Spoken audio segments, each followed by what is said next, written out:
Assalamualaikum warahmatullahi wabarakatuh. Alhamdulillahi wa kafa wassalatu wassalamu ala sayyidina Muhammadin al-Mustafa wa ala alihi wa sahbihi ahli sidqi wal wafa. Ma ba'du. Al-mukarramun, para musallin atau para orang-orang jamaah yang sholat di Masjid Raudhatul Jannah, DKM Masjid Raudhatul Jannah yang saya cintai, pengurus Masjid Raudhatul Jannah, serta ibu-ibu sekalian, hadirin hadirat yang dimuliakan Allah Subhanahu wa taala. Pertama-tama bersyukur kita kepada Allah bahwa di siang hari ini kita masih diberikan nikmat yang begitu besar. Seluruh nikmat kita terima, nikmat iman, nikmat Islam, bahkan nikmat kesehatan yang sangat penting ini, iman, Islam, sehat, dan nikmat waktu luang yang kita gunakan untuk melakukan kebaikan-kebaikan, menebarkan kebaikan-kebaikan, sehingga insya Allah kita termasuk orang-orang yang diridhoi Allah Subhanahu wa taala, dan kita termasuk orang yang dirindukan oleh surganya Allah Subhanahu wa taala. Salawat dan salam semoga tersanjungkan, tersampaikan kepada baginda Nabi besar Muhammad sallallahu alaihi wasallam, di mana sosok beliau adalah menjadi panutan bagi kita, menjadi uswatun hasanah, menjadi qudwah bagi kita dalam setiap sendi-sendi kehidupan kita. Mudah-mudahan juga kita semua menjadi orang-orang yang pandai bersyukur, sebab banyak sekali orang-orang yang tidak bersyukur atas nikmat Allah. Di antaranya banyak orang yang kadang-kadang tidak sadar. Kita hidup di Jakarta mungkin dengan polusi yang sudah sangat tinggi, tapi kita kadang-kadang tidak bersyukur bahwa nikmat yang begitu besar di tengah polusi yang sangat tinggi, kita masih dikasih sehat, saudara. Ada nggak orang yang berdoa misalnya begini, ya Allah, saya mohon kepada besok pagi semoga saya bisa bernapas lega, bisa menghirup udara segar. Kan nggak ada yang berdoa begitu. Padahal nikmat itu Allah berikan begitu besar kepada kita. Tanpa kita minta pun Allah udah kasih tuh nikmat udara segar bagi kita. Sehingga kadangkala kita lupa dengan nikmat-nikmat seperti itu.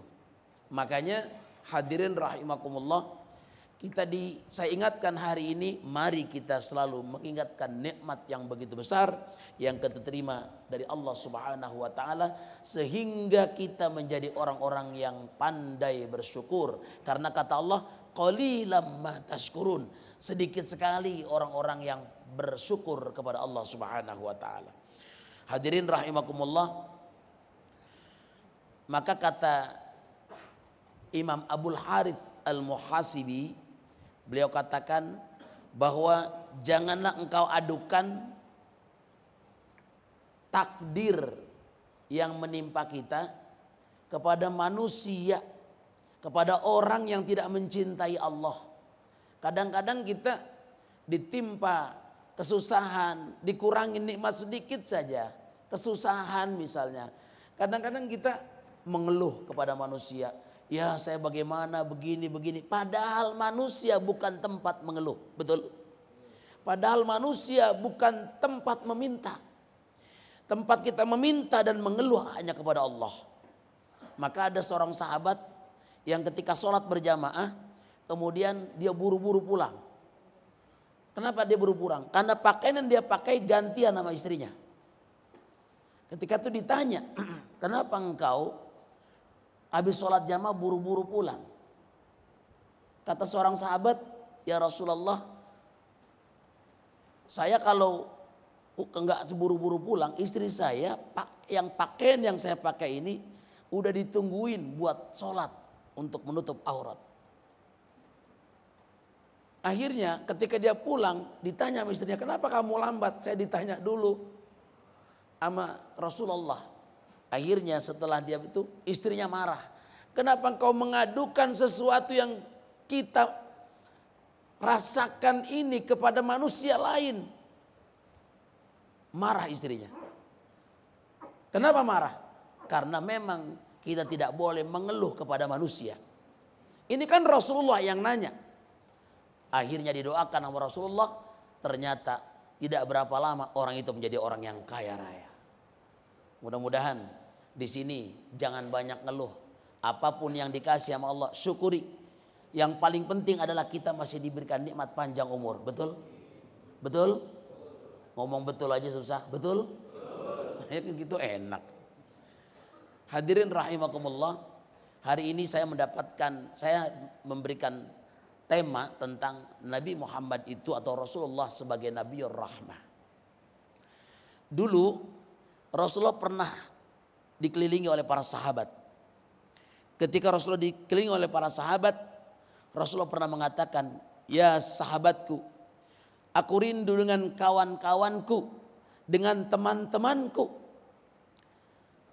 Apa kata sahabat lagi? "Ya Rasulullah, bukankah kami ini semua sahabatmu? Kenapa engkau rindu kepada kami yang tiap hari ketemu? Kami tiap hari bersamamu." Apa kata Rasulullah? "La antum ashabi." Kamu itu semua sahabatku. Walakin ikhwani, akan tetapi saudara-saudaraku adalah man amana bi walam yarawni. Mereka di luar sana yang beriman kepadaku tapi tidak pernah ketemu aku. Siapa dia? Yaitu orang-orang yang duduk hari ini di Masjid Raudatul Jannah. Gak pernah ketemu Nabi karena kita hidup tidak sezaman dengan Nabi, betul? Tapi kita beriman kepada Nabi dan cinta kita kepada Nabi begitu sangat tinggi. Oleh karena itu hadirin rahimakumullah, kalau kita sampai dirindukan surga, beruntung kita. Maka itu jangan pernah bergeser sedikit pun untuk selalu mengikuti jejak Rasulullah Shallallahu Alaihi Wasallam. Hadirin rahimakumullah. Di antaranya ada seorang yang mengarang sebuah syair atau sebuah solawat lah yang dinyanyikan oleh para pencinta Nabi. Mereka menyanyikan sebuah solawat yang berjudul dengan kata-kata mughram. Ini pernah viral juga nih solawat mughram. Artinya mughram itu apa? Mungkin ada yang tahu artinya mughram itu apa? Mughram itu artinya tergila-gila. Tergila-gila kenapa? Kita semua hamba umatnya Nabi Muhammad SAW semua tergila-gila dengan Rasulullah. Maka ada nyanyikan tuh. Mughram qalbi bihubbika mughram ya Mustafa al-Mukarram ya Rasulullah mughram qalbi bihubbika mughram ya Mustafa al-Mukarram ya Rasulullah.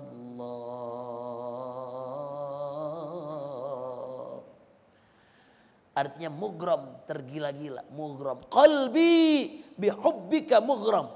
Hatiku tergila-gila kepadamu ya Rasulullah. Ya Mustafa al-Mukarram. Wahai junjungan kami yang mulia. Ini ungkapan seorang umat Rasulullah yang tiap hari rindu akan ingin berjumpa dengan Rasulullah. Maka kata Nabi, man ra'ani fil manam faqad ra'ani. Siapa yang melihatku di waktu tidur, mimpi, maka sungguh dia benar-benar ketemu aku. Ada nggak di sini yang pernah mimpi bertemu Rasulullah? Saya mau nanya, ada nggak mimpi bertemu dengan Nabi? Ada? Kayaknya ini pernah semua nih menurut saya. Mimpinya pernah ketemu Nabi semua, betul nggak? Saya doain yang di sini, yang belum pernah ketemu Nabi, mudah-mudahan bisa mimpi bertemu dengan Rasulullah Sallallahu Alaihi Wasallam. Karena orang yang bertemu dengan Nabi dalam mimpinya, maka dia sebenarnya benar-benar bertemu Nabi seperti terjaga. Cuman susah kalau kita masih banyak dosa, betul. Kita masih banyak baca sholawat aja kita jarang. Bagaimana mau ketemu Nabi? Kalau pengen ketemu Nabi, satu hari baca sholawat tidak kurang dari 15.000. Sanggup? Sanggup? Kenapa sih ditanya pada diam aja? Sanggup?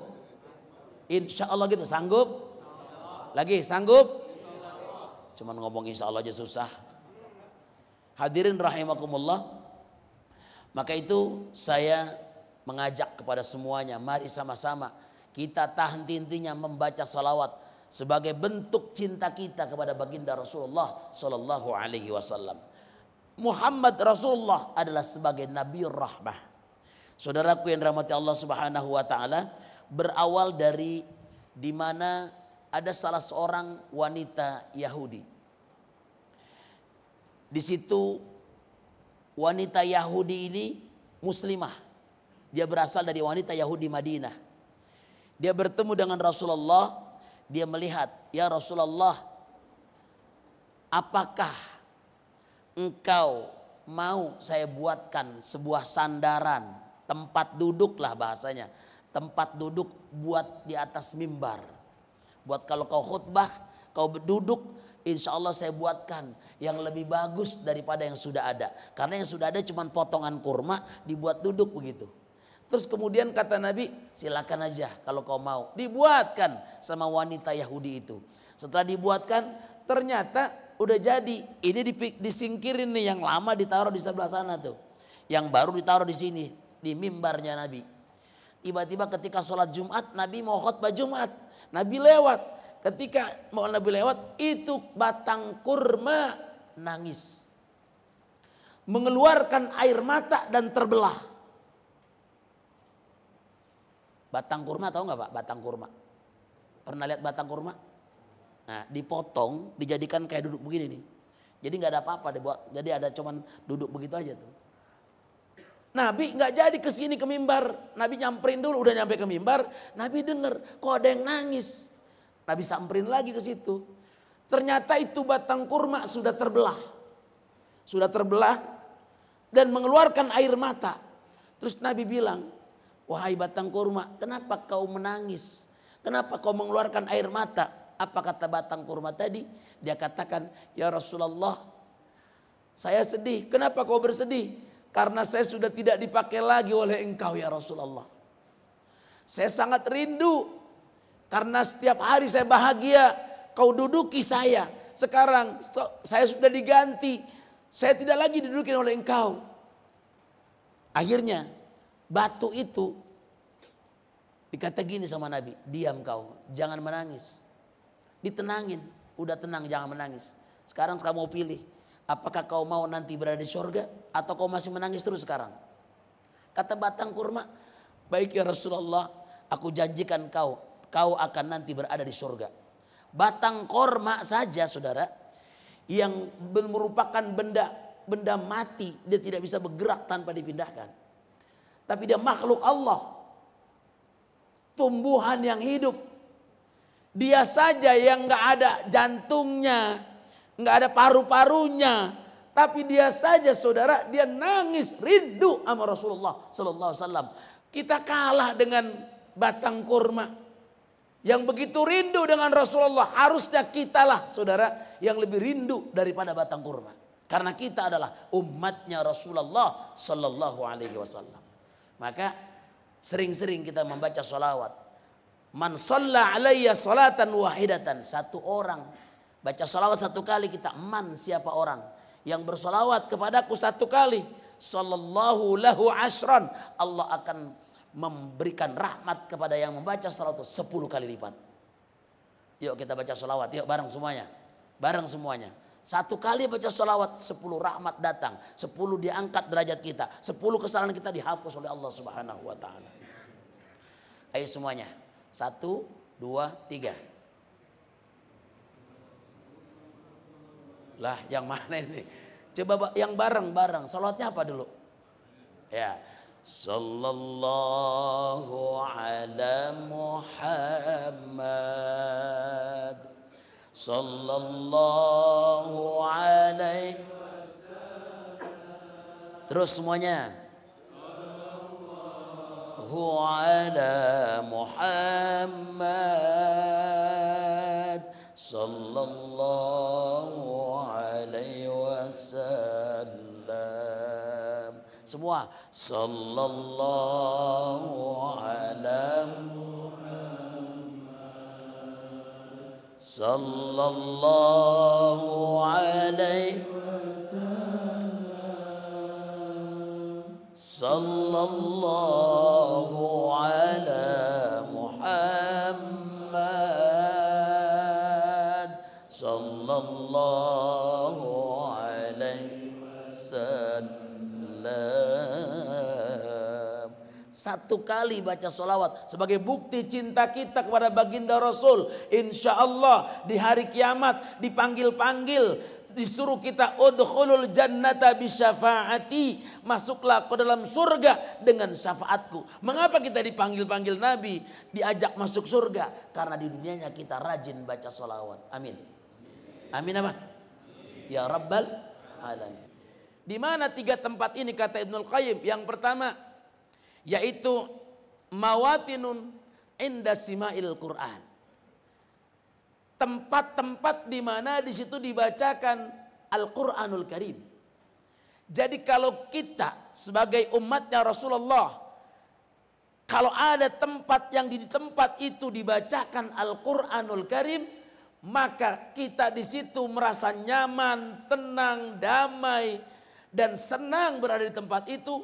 Maka itu tanda Allah kasih anugerah iman Islam yang kuat, dan ternyata di situ ada berkah di dalamnya. Amin.